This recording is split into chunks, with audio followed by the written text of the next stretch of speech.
옛날부터 팔레스타인과 이스라엘에게는요, 작은 여우들이 참 많이 살았답니다. 근데 이스라엘 사람들에게는 이 여우가 좋은 이미지가 아니었어요. 이 여우는 모든 밭을 해치는 상징이었어요. 특별히 꽃이 필 무렵에 이 여우들이 밭을 엉망으로 다치 밟아 놓고 농사를 망치는 거예요. 여러분, 사사기 15장에 보면 이런 이야기가 나오죠. 삼손이 300마리의 여우를 잡습니다. 그래가지고 꼬리에 꼬리를 다 묶어가지고 거기다가 회를 달아서 불을 붙여버려요. 그러니까 300마리 여우들이 꼬리에 다 묶인 채로 블레셋의 모든 밭을 돌아다니면서 블레셋 밭을 다 엉망으로 만드는 거예요. 그러니 이 여우는 모든 사람에게 적이었습니다. 오늘 아가스는 술람미 여인이 솔로몬에게 향하는 아름다운 사랑의 편지입니다. 그런데 이 말씀은 그냥 연애 편지가 아니고 우리 가정에 주시는 놀라운 메시지가 있습니다.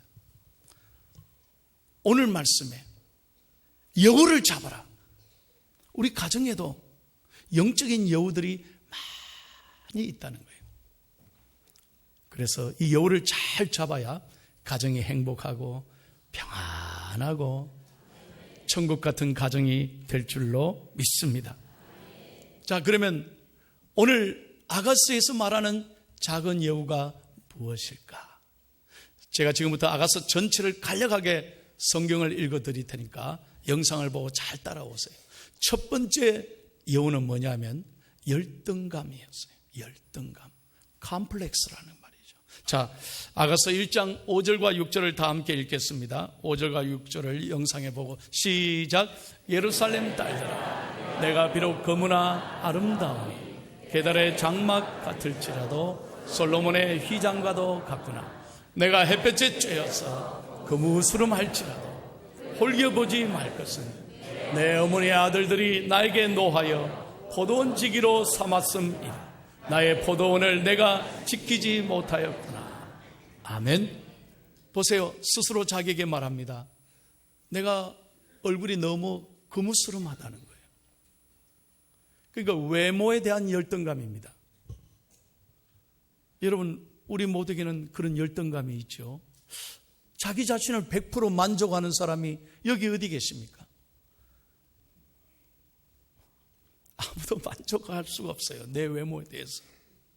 그러니까 이 여인은 자기가 너무 거무스름하고 많이 시커머니까 마치 자기를 게달의 장막과 같구나 그랬어요. 여러분, 게달의 장막이 뭔지 아세요? 한번 보여드릴게요. 이거예요. 옛날 이스라엘이 유목 생활할 때 그 태양빛이 강렬하니까 그 위에 시커먼 천을 둘러서서 그 햇빛을 막은 거예요. 그게 게달의 장막이에요. 마치 이렇게 거무스름한 것처럼 내 얼굴이 시커멓게 됐다는 거예요. 그래서 난 참 스스로 부끄럽게 여긴다. 이게 열등감이에요. 컴플렉스예요. 여러분, 제가 우리 교회 처음 8월 4일 날 부임한 날 저를 보고 깜짝 놀라더라고요. 어디서 저래 새카만 사람이 왔나요? 그리고 우리 교회 영상이 말입니다. 이 상당히 골치 아픕니다. 이게 말입니다. 상당히 밝게 나와가지고 제 모습보다 더 시커멓게 나오는 거예요. 어떤 일이 있었느냐? 얼마 전에 제가 우리 나이 많으신 권사님에게 신방 갔는데 저를 담임 목사로 못 알아보더라고요. 이거 어떻게 이렇게 젊은 목사님이 오셨냐니. 접니다. 그러니까 저를 가만히 들어보니까 젖에서 보니까 깨끗하네 이런. 그게 영상으로 볼 때 너무 시커멓다는 거예요. 여러분, 캘리포니아에 한번 가보세요. 다 시커멓습니다. 자외선이 너무 뜨겁거든요. 그 내가 여기 와보니까 여러분과 비교해서 나는 너무 새카만 거예요. 그래도 많이 희진 겁니다, 요즘. 그러니까 자기 외모에 대한 컴플렉스가 누구에나 다 있어요. 다 있어요. 외모뿐입니까? 여러분, 가정의 학벌, 또 물질, 부모에 대한 아픔, 자녀에 대한 속상함, 다 우리 가정에 컴플렉스가 있습니다. 이 열등감을 잘 작은 이유를 잡아야, 이겨야 가정이 행복해진다는 거예요. 두 번째 이유는 뭐냐면 고독입니다. 여러분 보세요. 하나님이 가정을요, 이 고독함을 이기기 위해서 홀로 있음이 좋지 못하여 배필을 주셨는데, 오늘날 우리 가정이 현대를 살아가면서 더 스피드하고 더 잘 사는데도 오늘 성경에 나오는 이 말씀처럼 다 고독한 거예요. 3장 1절 한번 보세요. 다 같이 시작.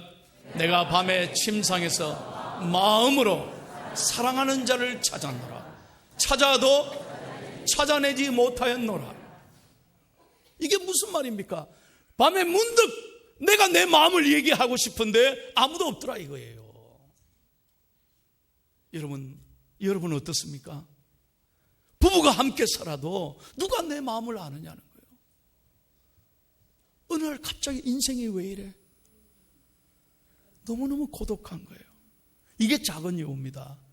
부모님은 부모님대로, 부부는 부부대로 각자, 자녀는 자녀들대로 너무 가정이 있어도 함께 살아도 너무너무 외로운 거예요. 왜 그럴까요? 대화가 상실됐어요. 서로 마음을 터놓고 같이 살지만 마음을 터놓고 얘기를 해주지를 않아요. 그래서 외로운 거예요. 여러분에게 묻겠습니다. 여러분 하루에 부부간에, 부모와 자녀 간에 얼마나 대화하고 사십니까? 여러분 미국의 통계에 보면 하루에 10분만이라도 대화한다면 그 가정은 행복한 가정이라, 그런 통계가 있어요. 여기서 10분이라는 건 이거 아닙니다. 우리 경상도 어르신들이 집에 와서 딱 하는 세 마디, 아는, 밥 먹자, 자자, 이건 대화가 아니라는 거예요. 이건 대화가 아니에요. 대화라는 것은 정말 그 사람의 마음에 있는 깊이 있는 아픔을, 외로움을, 답답함을 털어내고 함께 나누는 것이, 소통하는 것이 대화입니다. 여러분 하루에 10분만이라도 부모와 자식들 간에, 부부 간에 이 아픔과 외로움을, 마음속에 있는 내 깊은 이 고통을 내어놓고 이야기할 수 있다면 그 가정은 행복하다는 거죠. 그런데 10분만이라도 대화하느냐는 거예요. 너무 바쁘게 삽니다. 너무 정신없이 삽니다. 그러면서 하는 말이 나 좀 내버려 두라고. 나 좀 내버려 두라고. 여러분 자녀들이 부모님에게 뭔가 말하고 싶을 때, 야, 네 알아서 해라. 아빠 힘들어. 엄마 힘들어. 제발 너는 네 할 일만 해. 공부 좀 해라. 이러고 대화를 막습니다. 나중에 훗날 아이들이 자라서 아파할 때 너 도대체 왜 그래? 너 뭐 때문에 고민하니? 그러면 아이들이 뭐라고 대답하는지 아세요? 나 좀 내버려 두세요. 가정의 이 불행이, 이 위기가 계속 반복되는 것입니다. 오늘 여러분 대화의 단절이 두 번째 작은 여우라는 것입니다. 세 번째 여우입니다. 무관심입니다. 정말 같이 살지만 서로의 마음에 진정한 필요를 채워주지 못하고 무관심한 채 내버려 두는 것입니다. 자, 5장 2절 한번 보십시오. 이 가정에 어떤 일이 있었는지 다 같이 읽겠습니다. 시작. 내가 잘지라도 마음은 깨었는데 나의 사랑하는 자의 소리가 들리기를 문을 두드려 이르기를 나의 누이, 나의 사랑, 나의 비둘기, 나의 완전한 자야, 문을 열어다. 내 머리에는 있으리, 내 머리대는 밤이 있으리 가역하였다 하는구나. 참 재밌잖아요. 이 남자가 상황을 설명하면 이런 것입니다. 밤늦게 파리하고 왔습니다. 술을 마셨습니다. 새벽에 들어왔습니다.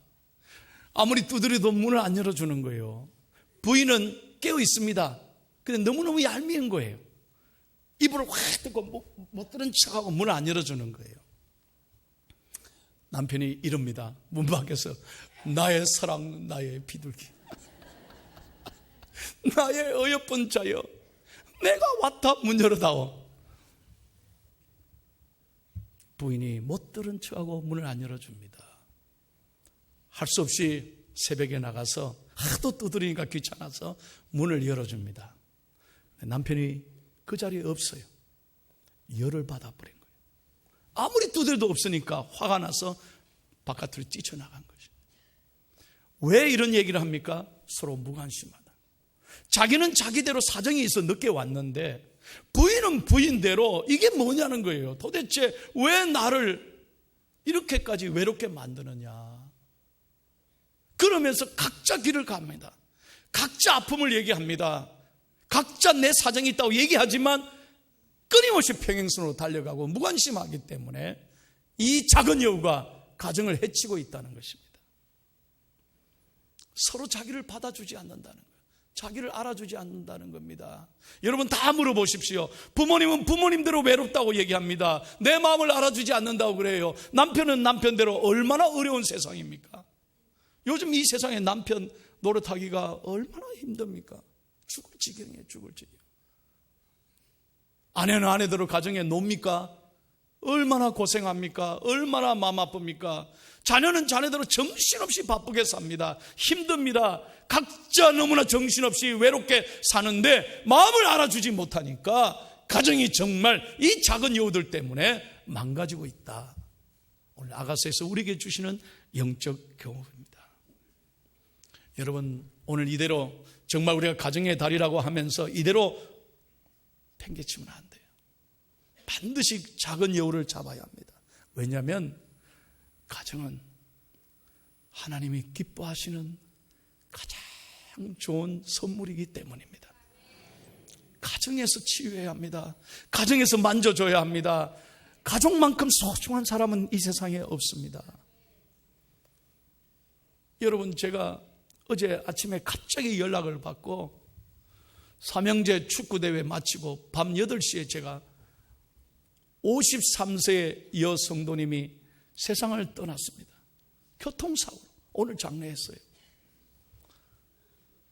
젊은 엄마가 교통사고로 세상을 떠났어요. 그래서 밤늦게 제가 포항의료원에 갔습니다. 남편이 제 손을 잡고 한없이 웁니다. 아들 하나 있어요. 젊은 아들이에요. 고개를 푹 숙이고 엄마에게 작별히 인사도 못했는데 이렇게 갔다. 남편이 한없이 울면서 너무너무 못해준 게 밖에 없는데, 잘해준 게 없는데 목사님이 이렇게 갔습니다. 이렇게 갔습니다.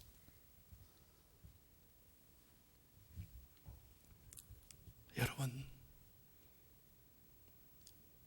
우리 가족이 중요한 거예요. 인생 아무것도 아닙니다.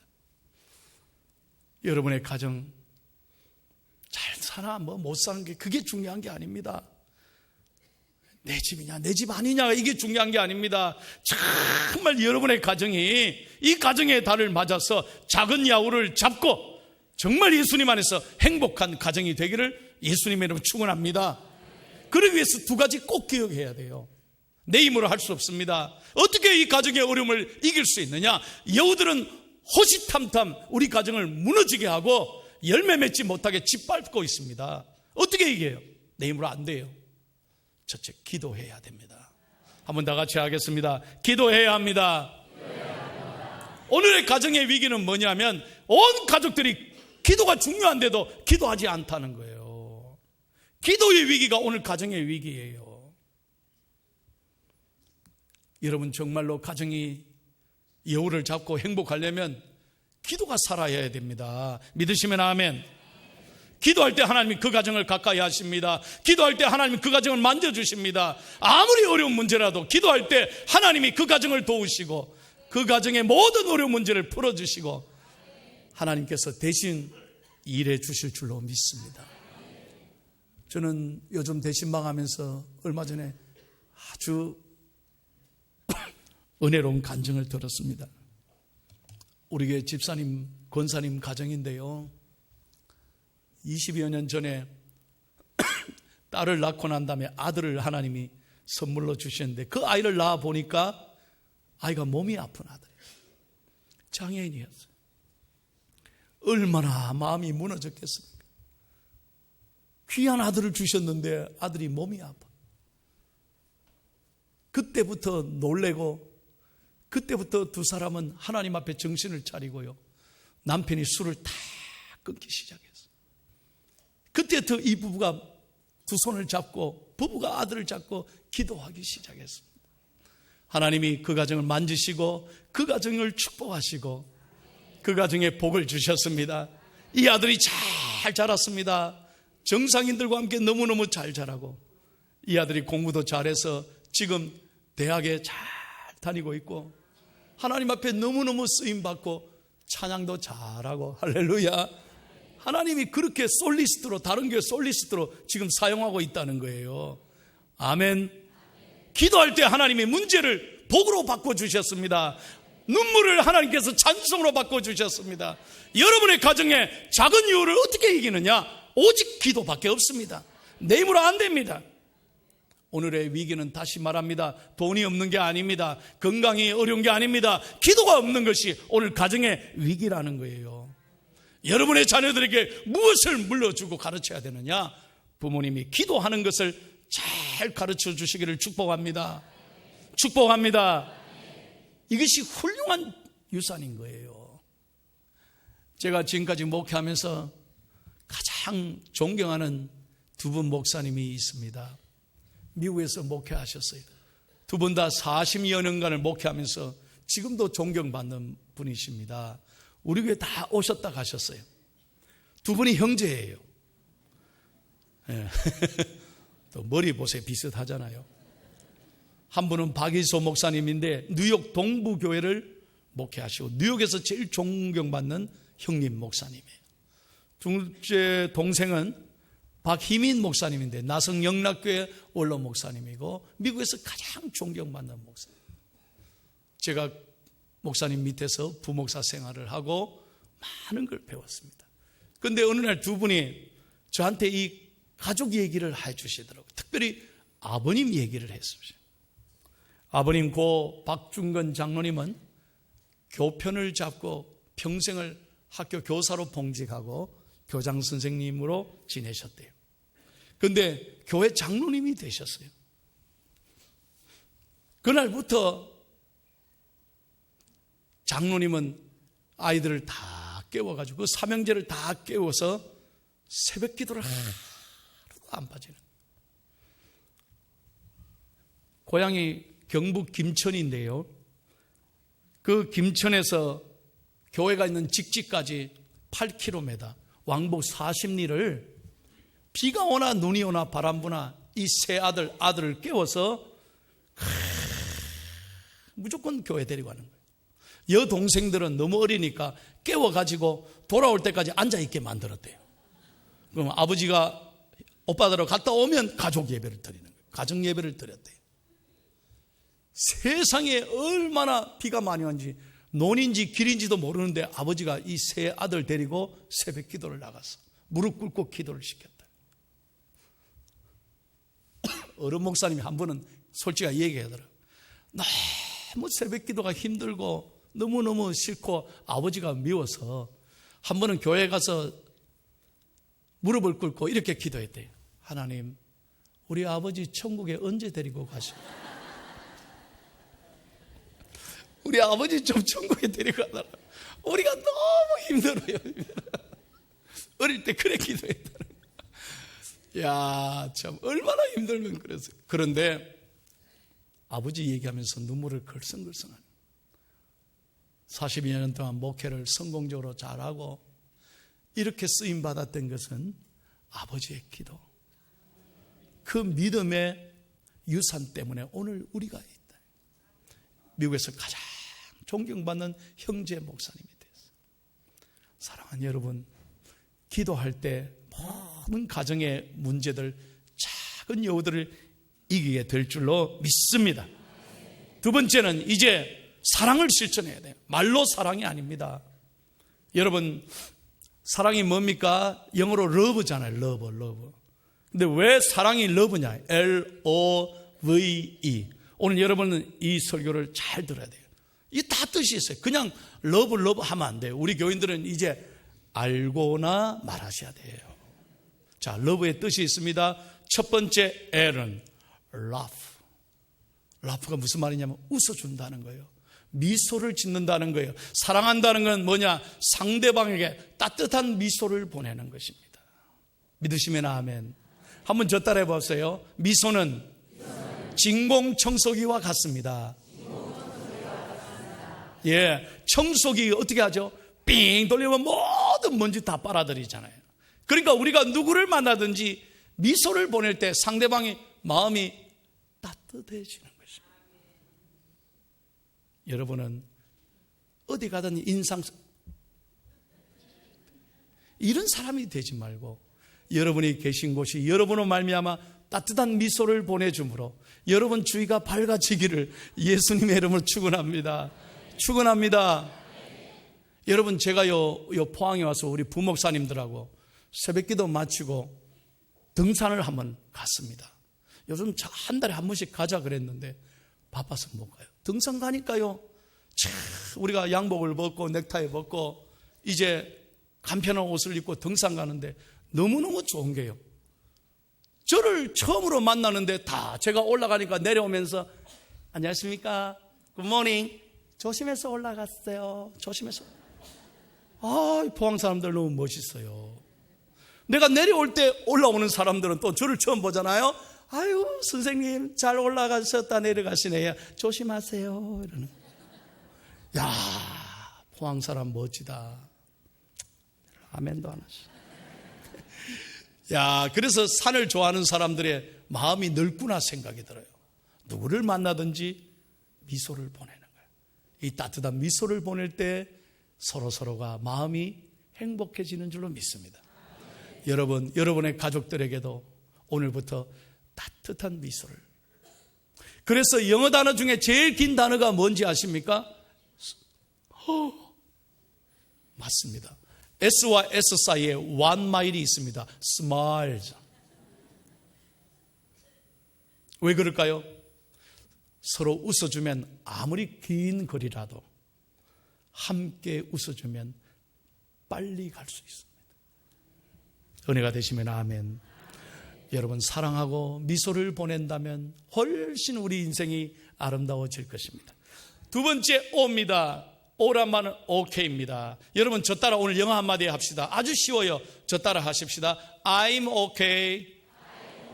You are okay. 우리는 I'm okay는 잘합니다. 자기 자신에 대해서는 관대합니다. 자기에 대해서는 관대하다라니까요. 그럼 남에 대해서는 엄격해지는 거예요. 아니에요.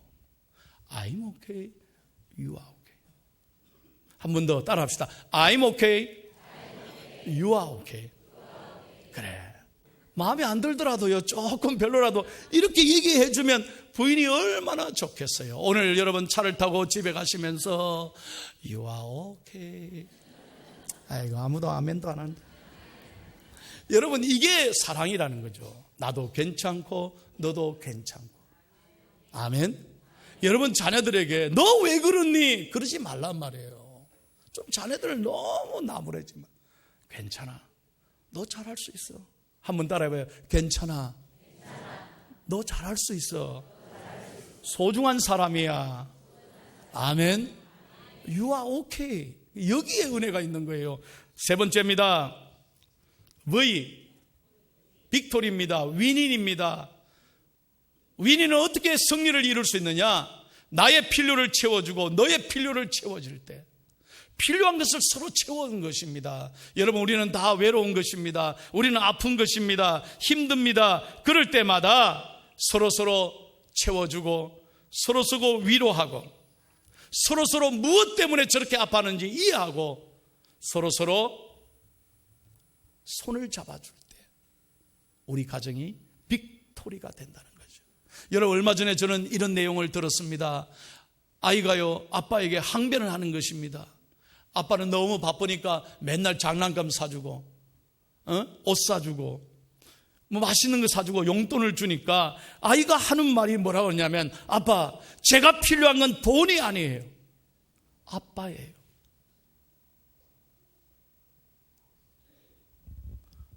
오늘 우리에게 주는 아이들의 음성을 들어야 돼요. 우리 가정이 필요한 게 돈이 아닙니다. 그게 전부가 아닙니다. 어떻게 하면 승리할 수 있습니까? 서로를 채워주는 것. 아픔을 서로 들어주고 서로 필요한 걸 채울 때 우리 가정이 빅토리, 승리한다는 거예요. 마지막입니다. 이는 뭐냐? 인조이 하는 것입니다. 가정은 함께 하는 것입니다. 함께 할 때 가정의 어려움을 이길 수 있습니다. 인조이 해라는 거예요. 무엇을 인조이 합니까? 제가 여러분에게 제안하고 싶은 것은 이 가정의 달에 서로 부부가 함께 일주일에 30분이라도 서로 대화해 보십시오. 좀 산책을 해 보십시오. 운동을 함께 해 보십시오. 함께 책을 읽으십시오. 함께하는 시간을 좀 만드십시오. 이게 가정의 달 하나님께서 우리 가정에 주시는 메시지예요.